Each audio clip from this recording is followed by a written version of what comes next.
Vamos falar do sistema defensivo do Grêmio agora sim.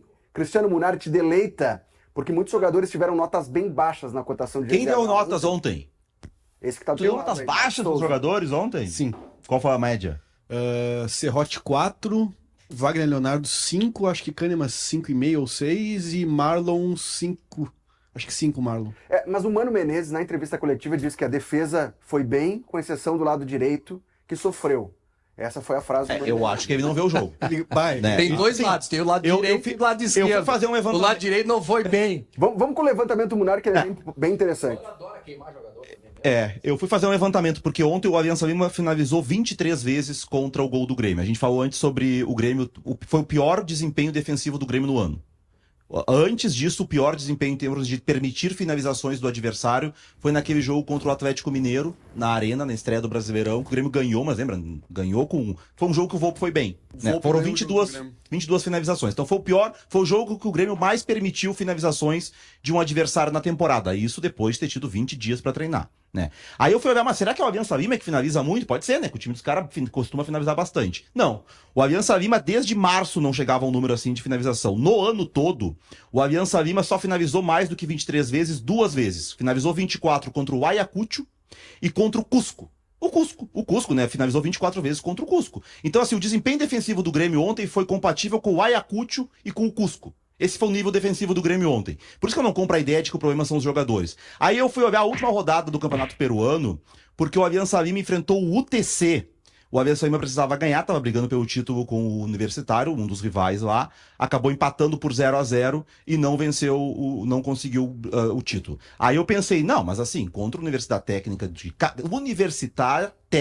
Cajamarca, é o UTC. Isso aí. Esse cara tava precisando ganhar o jogo, no final deve ter finalizado muito mais que contra o Grêmio. Não, foram 18 finalizações. Então se a Universidade Técnica de Cajamarca consegue permitir menos finalizações do Aliança Lima que o Grêmio, o problema do Grêmio não tá nos jogadores. E não tá no garoto, no coitado do Serrote, que jogou pelo lado direito, que não tinha jogado contra o Cruzeiro, jogou o Gustavo Martins ali, e o Grêmio tomou 4. E ontem quem teve a ideia de tirar o Gustavo Martins, um zagueiro, e colocar um lateral voltando de lesão foi o Mano. Né? Foi o Mano. E no primeiro tempo, o Castilho já tinha causado problemas pela esquerda. Eu acho que o Mano, não sei se o Mano, de onde ele tava, ele não conseguia ver o jogo, porque o Castilho entra uma hora driblando o Marlon, driblando o Kahneman, todo mundo pela esquerda ali. E o Serrote salva o gol no primeiro tempo. Lembra? O Serrote dá um carrinho e o Castilho tava pela esquerda, em cima do Marlon. Depois o Gorosito inverte, entra o argentino Gentili, que fez o primeiro gol na direita, e vai o Castilho pra esquerda, em cima do Serrote. Tem algumas jogadas antes do gol e o treinador do Grêmio não viu que tinha que ajudar o Serrote ali. Então, assim, eu acho assim, de uma falta de. Tu não pode colocar na culpa de um garoto de 18, 19 anos, tem o Serrote. Tu perde um jogo desses, de 2-0 pro Aliança Lima, depois de tomar 4 pro Cruzeiro, vai pra coletiva e diz que tu se defendeu bem e que a culpa foi do guri. Deixa eu te Isso aí interromper. não é legal fazer. Eu tenho um ponto aqui no vídeo que hoje, inclusive, eu tô brigando com ele, ele tá caindo da minha orelha toda hora. Mas tem uma Ave Maria cheia de graça aqui no meu ouvido que diz o seguinte, que o Cajamarca foi melhor porque o Cajamarca. É uma boa. É uma boa. É uma boa. Universidade Técnica de Cajamarca. Mas esse problema defensivo, eu acho que também não dá para limitar aos zagueiros, aos laterais. Ontem, pretensamente, Marcos Souza, o Grêmio deveria se defender melhor, porque o Mano optou por um sistema com 3 volantes na frente da área. Vilhaçante, Dodi e Edenilson. Eu nunca fui um contador de volantes. Eu acho que passa muito pouco a explicação que um time produza ou deixa de produzir pela quantidade de jogadores volantes em campo. Mas a postura do Grêmio, o Grêmio marcou. A gente já falou isso aqui alguma vez na semana passada. O Future, um portal que alimenta de estatística, muitos clubes contratam por questão de dados, fez um levantamento dos clubes que marcam mais perto. Desculpa, que marcam mais perto do seu gol no Brasileirão. O Grêmio era um dos times que mais perto do seu gol marcava. O que isso induz? Tu dá espaço para que o adversário saia com a bola com tranquilidade e tu chama o adversário para perto do teu gol. Se reconhecidamente uma das carências técnicas do Grêmio tá na figura dos zagueiros, por que tu vai deixar que teu adversário fique perto do teu gol o tempo todo? Né? E o Grêmio marca muito perto do seu gol. Ah, por que o Grêmio não consegue atacar o adversário? Porque quando tem a bola, ele tá a 60, 80 metros do gol e com 2 jogadores na frente, o Alisson disparando e eventualmente o André Henrique, ou ontem o Aravena, o Edenilson, enfim. O Grêmio marca com um bloco muito baixo, chama muitos jogadores pro seu campo. Ah, o Quinteiros era muito ruim, o time não funcionava. O Grêmio marcava de uma forma mais agressiva. O Grêmio jogava muito mais exposto com o Quinteiros e muito mais propenso a atacar.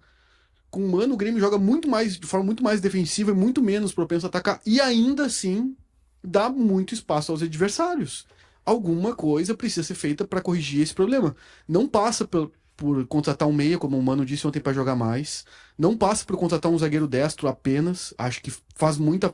Se tem algo que a direção precisa dar uma resposta, é nessa questão. O Grêmio não pode passar um ano sendo uma carência. 221 dias. 221 dias o Munari tem esse contador atualizado. Ele acorda, vai lá, anota. Risca um dia e manda pro shake. Vou aproveitar essa vírgula do Marco sobre o zagueiro. Vamos antecipar então esse tema que estava no nosso fio. A gente vai antecipar. Só antes, deixa eu trazer a parcial da nossa enquete, né? O Grêmio vai reverter a situação contra o Aliança Lima? Não, 76%. Sim, 22%. Tem muito gremista que está pessimista. E aí é a semana do Grêmio como ela foi maluca, né? E é um banho de água fria na mobilização que se criou antes Era do isso que eu queria jogo, dizer, né? Vaguinha. O Grêmio no final de semana tem o anúncio da compra da Arena por parte do Marcelo Marques. Aí joga contra o Cruzeiro, toma 4. Banho de água fria. Aí tem a oficialização com entrevista coletiva, dizendo que é uma doação, que não vai pagar nada, baixa o preço do ingresso pro jogo de quarta-feira. Vamos, Grêmio, vai lotar a Arena. Aí o Grêmio perde 2-0 para o Aliança E Lima. ainda tem o Vascão. E tem- Ainda tem o Vascão. É sábado, domingo? Sábado, sábado, 5h30. Que horas? 4h30. 5h30, se eu não me engano. 4h30. Ah, vai vai saber? Pô, tá sabendo legal. O Grêmio no ano, tá? Entretenimento, sábado eu não tinha nada pra fazer sábado. Sábado mas de tarde, que A coisa impressão linda. que passa é que tem o Grêmio dos gabinetes, o Grêmio do futuro, como diz o Vaguinha, de 2026, e o Grêmio do presente, o Grêmio do campo, que um não tá dialogando com o outro.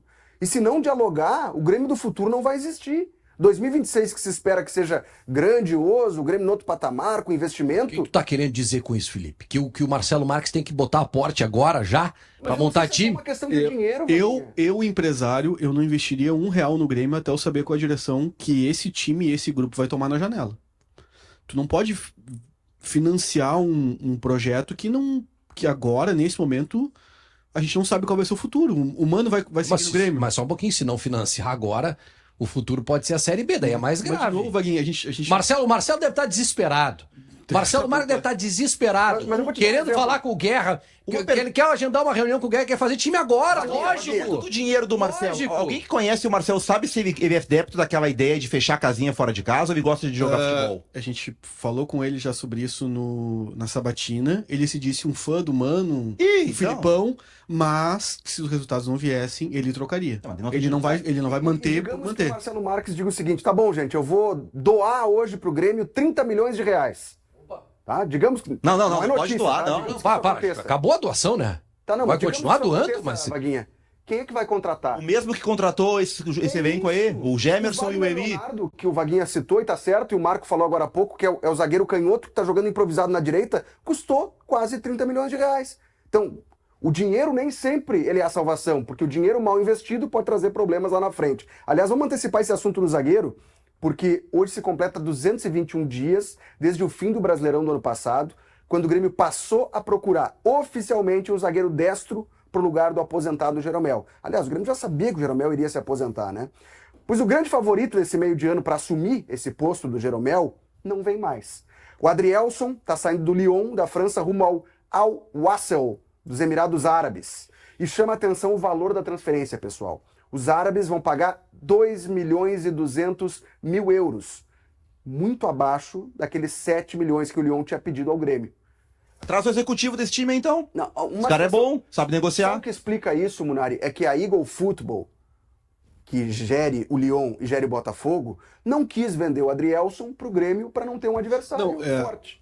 Essa informação eu até fui atrás. Na sexta-feira eu recebi uma explicação do que tinha acontecido do ponto de vista do Grêmio, tá? Não tô dizendo que seja a verdade absoluta. A informação que eu tinha é que o valor da transferência nunca foi um impeditivo para Grêmio e Lyon e Adrielson, Grêmio e Botafogo, enfim. Que o Grêmio tinha entre aspas, aceite da Eagle, né, que é a empresa dona do Lyon e do Botafogo, de que pelo valor próximo ao que o Grêmio pagou pelo Wagner Leonardo, 4 milhões e meio de dólares, a negociação sairia. Não seria talvez 100%, mas a negociação sairia por 4 milhões e meio.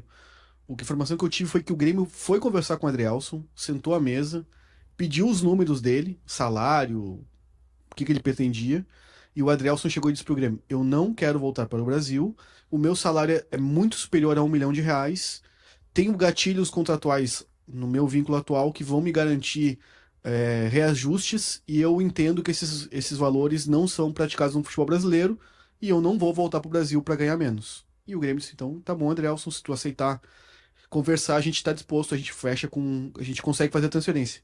Mas os valores que tu ganha, a gente também não tem como fazer porque tu não quer. Então tá tudo bem. Isso já faz um mês quase, né? Porque quando se falou a primeira vez do Adrielson. Teve outros jogadores, por exemplo, o Nino também, que já foi falado aí esses dias, se eu não me engano, ele tá no Zenit. Mesma questão. O valor salarial que ele ganha na Rússia assim, não tem como. Os jogadores são profissionais, eles ganham salário, o dinheiro muitas vezes seduz. Mas vamos para a prática. Vamos começar pelo Adrielson. O Adrielson deixa o Brasil com status de campeão do Campeonato Brasileiro e campeão da Libertadores. Ele não precisa estar muito bem informado sobre o que está acontecendo no Brasil. É só ele olhar a tabela do Campeonato Brasileiro, pega o celular, olha a tabela do Campeonato Brasileiro. Por que um zagueiro que foi campeão da Libertadores do Brasileirão vai vir jogar no Grêmio que está próximo da parte de baixo da tabela? É um decréscimo na carreira dele.